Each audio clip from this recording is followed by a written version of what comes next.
Hey y'all, welcome to Jude Vision. Thank you so much for joining us as we break down Raising Kanan Season 2, Episode number 1. So let's get right into it. I ain't gonna hold you, I'm not gonna keep y'all waiting. We open up with Kanan on the beach. Wait, is this the right show? For sure. Sandbridge Beach, Virginia. Then Rock comes out to join them. Turns out they have family out there. Then we get to go catch up with everyone and see what's going on. First, we drop in on Detective Howard getting out the hospital. Detective Burke is there to pick him up. Howard's claiming memory loss, saying he doesn't remember who shot him. But the first thing he says when his scene starts is, I came in here with a ring on my finger 3 months ago. So how does he remember he came to the hospital with a ring on his finger, but he doesn't remember who shot him right before that? Okay, yeah, I'm thinking he just doesn't want to finger his son for shooting him. Wait, what? Kanan is Detective Howard's son? Detective Howard got shot. Look, for all of you who didn't watch the first season, don't worry. I'm going to do a Season 1 recap video to catch all of you up.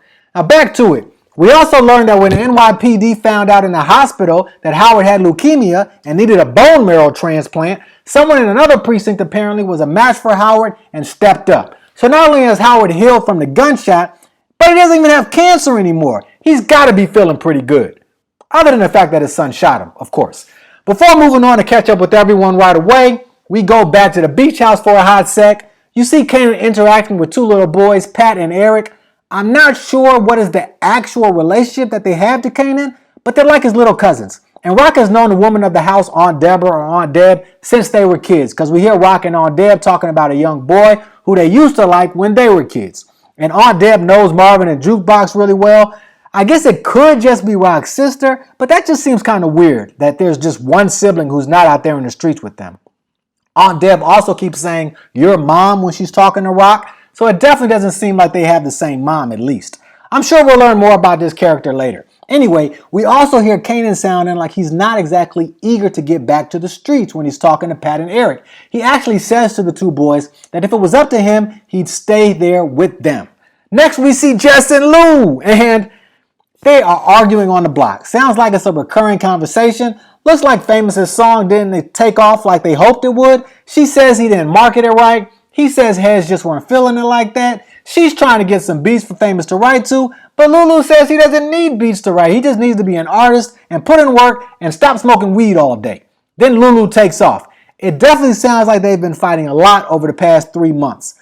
But when Lulu takes off, he stops at a light and sees this beautiful young lady singing to a track playing in her car.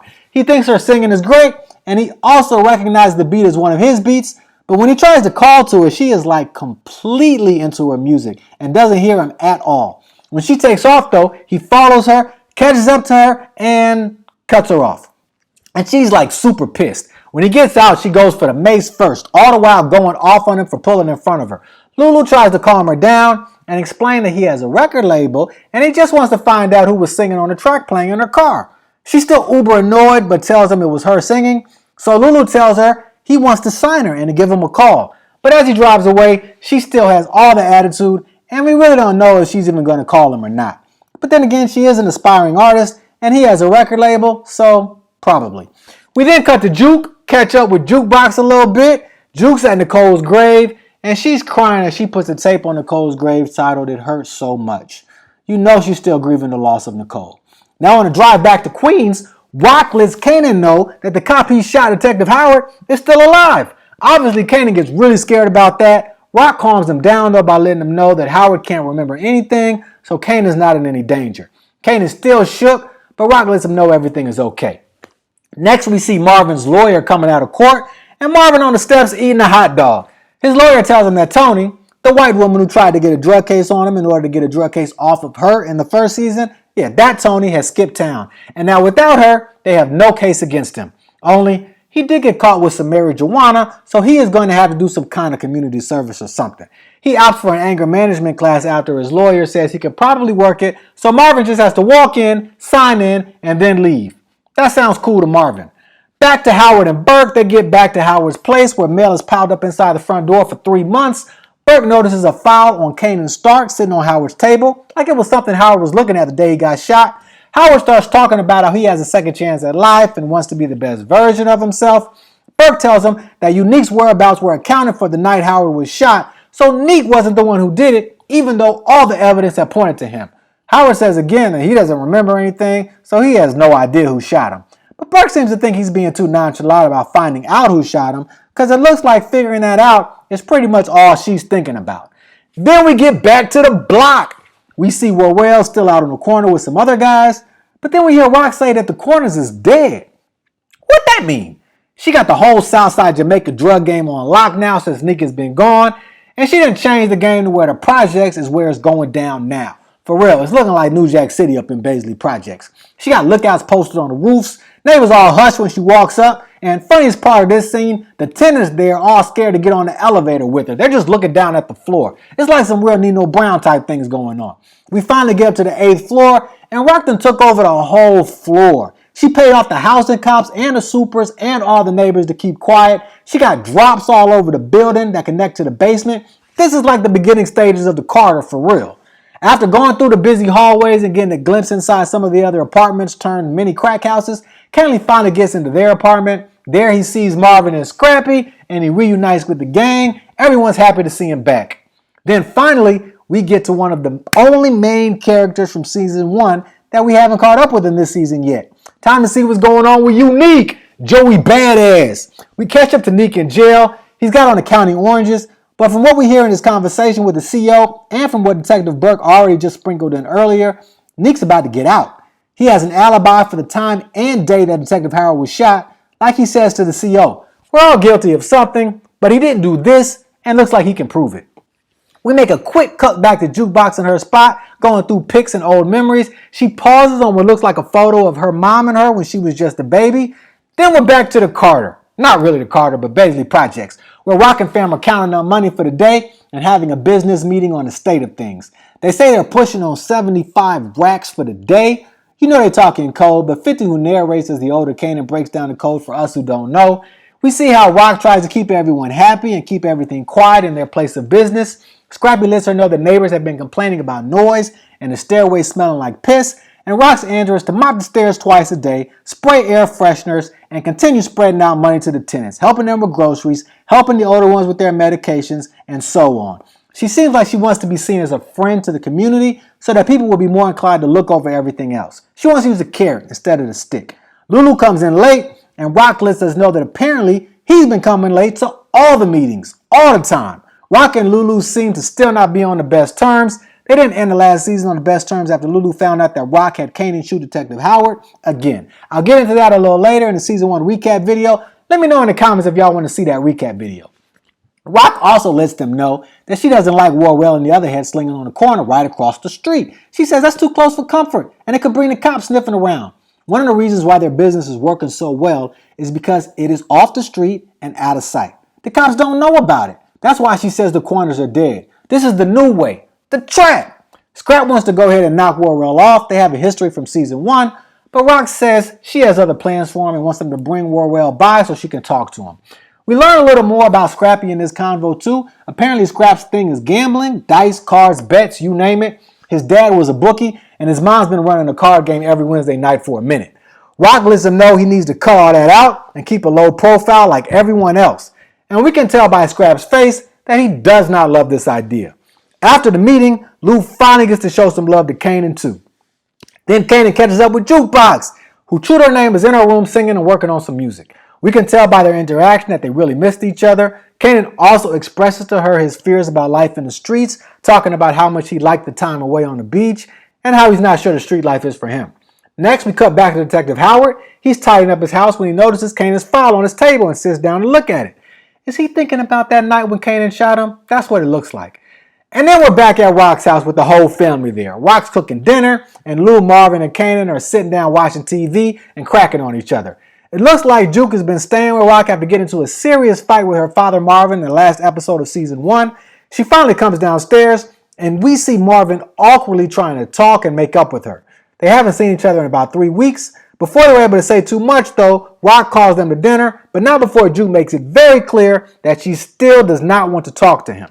Rock makes a speech at the beginning of dinner, letting Kanan know that they didn't have family dinners while he was away, and that she's so glad to have him back. But also talking about how important family is, and that in spite of their arguments and disagreements at the end of the day, they're blood, and that's all that matters. They all raise their glasses and toast to that, The family is back together again.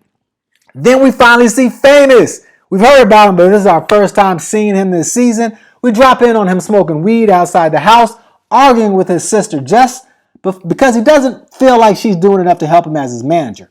Jess is telling him what Lou said, that he needs to focus on writing more, even without beats. But Fame doesn't want to hear that. He walks off saying he's going to get a new manager. He definitely doesn't seem as happy-go-lucky as he was in the first season. Back to Rock's house, we see Marvin still trying to make inroads with Juke, and Juke's still not hearing him. Kanan's messing with him about it too. It's funny how nothing is off limits to joke about in their fam. They mess with each other about everything. While Lulu's helping Rock with the dishes, he tells her he knows he hasn't been on point with the business, but that's because he's been putting a lot of work in on a record label. Rock tells him the record label isn't making any money, and her position is that if it's not making money, it's a hobby, and a hobby should not take precedence over business. Now, Juke had gone outside to smoke a cigarette, and Kanan's outside talking to her. He's saying more of the same. He thinks he might not be cut out for the family business. Shooting Detective Howard after looking him in the eye really shook him. And he's down on himself too because he didn't even kill him like he was supposed to. But Juke stops him right there. She has his back and she lets him know they never should have asked him to do that in the first place. She does tell him that he should talk to his mom about how he feels though. Then Famous walks up. He hasn't seen Kanan since Kanan's been back from the beach, so they catch up and give each other love. And then, in the cut, we see Detective Howard in his car watching from across the street. And then we see him pull off. Kanan looks like he sees the car pulling away and thinks it's suspicious, but you're not really sure if he sees Howard in the car or not. Back inside, Rock and her brothers, the senior executives of their enterprise, are having another business meeting. They talk about how great Baisley Projects is working, how the setup is so easy, and how it's making a lot of money. Rock lets them know she wants to expand and do the same thing in another project building. She's already scoped out another location called the 40s that she says could work even better. The real controversial part of her plan, though, is that she wants to put on Warwell and Unique's old crew to help run it. Lulu and Marvin have big objections to this, but Rock says she thinks they need to keep their enemies close, plus it'll keep them from bringing heat on those corners she was talking about earlier. She also wants to make things harder for Unique when he comes back, and she figures if she takes his people, especially his right hand Warrell, that would make it that much more difficult for him to get back in the game and compete with her. Rock says she wants Marvin to stay at Baisley and wants Lulu to take over the new spot and have Warrell answer to him. But Lulu doesn't want the new spot, and Rock and him get into it about it. Rock says she's giving him work and real money, so why would he turn that down? And the conversation ends with her just telling him that that's what he's going to do, period. Again, we see who runs the fam. Next, we go to Scrap playing cards at his mom's card game in the basement, even though Rock just told him that same day to cut that out. The cops come in and bust the card game and arrest Scrappy. For real, it seems like the cops would have better things to do, but I guess it really is slow out there since Rock been moving to the projects and Unique went to jail. Detective Howard makes his first trip back to the precinct after a 3-month hiatus, and they do tell him that crime has been way down. One of the detectives also seems to call Scrap a CI in this scene. When the detective is talking to Howard, he points to Scrap, who's in the interrogation room with his mom after just getting arrested at the card game in the last scene. So first, I'm thinking, is Scrap a snitch? Because Rock and Juke and the whole crew was so sure last season that he wasn't and that he was a real soldier. But something he said in the last episode of season 1 had thrown me a little, and I was wondering what it meant. When he was dropping off Kanan after picking him up from shooting Detective Howard, he said to Rock, "You know we got to keep my record spick and span." And Rock didn't argue at all. She just went along with what he was saying. And I'm thinking, why? So could it be that she has him feeding misinformation to the police just like she had Juke do in the last episode of season 1? Tell me what y'all think in the comments below. Howard drops by Burke's desk and talks a little bit with her. She seems much less like a rookie now. He learns that she's still investigating his shooting. He warns her that she can mess up the investigation because it needs to be done methodically and scientifically. But really, that just seems like a really thin argument, and Burke seems to see through it too. She just tells him they have no leads at all on who shot him, so she wants to help, and he really can't tell her to stop without looking very suspicious. Then we go back to jail to catch up with Neek. This is just really to see how Neek handles himself. He's just walking along the corridor by the cells. In one of the cells, 3 inmates are trying to beat and rape another inmate who pushes one of them into another just as Neek is walking by. The guy bumps into Neek. Neek tells the guy to watch where he's going. This starts an argument, and Neek ends up beating all 3 of the inmates to the cheers of the guy who was about to get raped. And then the COs take Neek away. Then we go to a restaurant where Rock and Kanan are having dinner with Symphony. Symphony and Rock aren't together anymore, so I'm wondering if they're going to get back together, and if not, how much is Symphony really going to be in this season? They're thanking him for his help in getting Kanan out of town after Kanan did his dirt in the season finale of last season. She's also seeing how well Symphony and Kanan get along now. Back at the studio, Jess and Lou are at it again about Famous, only Famous is there too this time. She wants to get him back in the studio, but Lou's saying the first time they put Famous out, it was a loss, and for him to put money behind Famous again, he needs to see Famous putting in work and being focused about his music. Doesn't really sound unreasonable. Jess's argument, though, is that they didn't push the first single enough. They didn't have a street team. They didn't push radio. All that did happen was things that she did herself. Crown admits that they could have done a little more, but also sides with Lou that they have to be smart with their money. But Lulu says he just wants to make sure he's making the right bet. Enter Zisa, played by Pauline the singer. She's the one Lou just cut off in traffic earlier in the episode. Looks like she ended up calling him and coming by after all. He introduces her, says she's a great singer, and gets her in the booth. Back at the restaurant, Symphony and Rock are walking out. Kanan went to the bathroom. But while they're waiting, they have to talk about Kanan. And Symphony lets Rock know that although Kanan never said what happened, he was really scared on the drive down to Virginia. He tells her Kanan has a lot of potential and begs her to protect him and make sure he gets the opportunities to do great things. Rock seems to take offense, though, and assures Symphony that Kanan is protected. She does hear what he said about Kanan being scared, though. When Kanan finally comes back, Symphony says his goodbyes and takes off. And no one looks like they're sure if and when they'll see each other again. Then we catch up with Marvin at his anger management class. He comes in, tries to sign in and bounce like his lawyer said, but the therapist who runs the meeting, Renee, is having none of that. The two have a conversation where she tells him cordially, but clearly, that if he doesn't sit down, then he's going to end up violating his sentence and being back in front of the judge. Marvin says he needs to call his lawyer, but Renee tells him he can do that after the class, so he has to stay. At the studio, Zisa is going off in the booth. Just Lulu and the sound engineer are there now. Jukebox does come in and seems to respect the talent, but also seems a little jealous. Then we go see where Jess and Crown have run off to. Yo, at the beginning of this scene, you couldn't see the guy and you could just see the top of the woman's head. So I was thinking that maybe Lulu had taken Zisa home right quick. Come to find out, Jess has been cheating on Lulu with Crown. Wow. Hilariously, after they're done, Crown actually asked Jess what she thinks Lulu would do if he finds out. And Jess replies with a straight face and without hesitation that he'd kill him. Duh! Which makes Crown choke on his weed smoke. Like he never really considered that was a possibility. We also hear that Crown has set it up so that Jess has a job opportunity in LA to manage some of the younger talent at a label. She's obviously seriously considering it. Her brother's not happy with her management. Lulu and her are always fighting. Plus she's cheating. She's not sure there's much to stay for. Back to Rock and Kanan at the house. Rock brings Kanan a glass of milk before bed. Times like this, you really see how Kanan's still a kid in spite of the grown people situations he finds himself in. Or maybe even his mama treats him like a kid in spite of the situations that she gets him into. Maybe it's a little bit of both.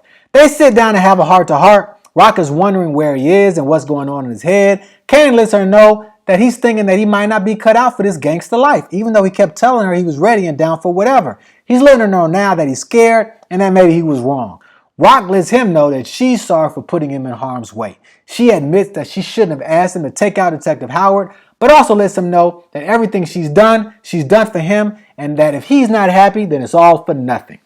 Neek finally gets out of jail. He's back in these streets, and we see Marvin in the cut in his car watching when Neek walks out the gates of the facility. Eyes everywhere. And in the last scene, we go back to where Kanan shot Detective Howard at Baisley Pond Park, only Rock is there now alone, smoking a cigarette, until Detective Howard walks up to meet her. The episode ends with the two of them walking up to each other and staring each other down while we hear 50's voice saying, "Make them remember you so they never forget again." And that's all for episode 1 of season 2.